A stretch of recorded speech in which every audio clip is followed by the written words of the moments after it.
Hi అండి, hello. ఈరోజైతే మా పిల్లల కోసం పప్పు చెక్కేసానండి. మా అత్త వాళ్ళ ఇంటి వైపు అయితే దీన్ని చిక్కీ అంటారనమాట. సో ఇంకా ఇదైతే ఇలాగా మొత్తం చల్లారిపోయింది. ఇప్పుడైతే దీన్ని కట్ చేయాలన్నమాట, ఓపెన్ చేయాలి, మొత్తం తీయాలన్నమాట. అసలు వస్తుందో రాదో అని డౌట్గా ఉంది.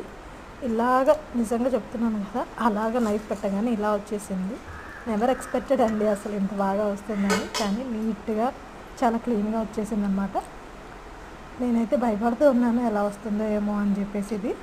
సో చాలా అంటే చాలా నీట్గా వచ్చేసింది. ఇప్పుడు దీన్ని పీసెస్ కింద కట్ చేసి కంటైనర్ బాక్స్ ఉంటుంది కదా, ఆ బాక్స్లో స్టోర్ చేయాలి. మా పిల్లలు స్కూల్ నుంచి వచ్చేసరికి ఇది ఇలాంటివి ఏదో ఒక స్నాక్, మంచి గుడ్ ఫైబర్ ఐరన్ ఉన్న స్నాక్ ఏదో తయారు చేస్తే పిల్లలు ఇష్టంగా కూడా తింటారు.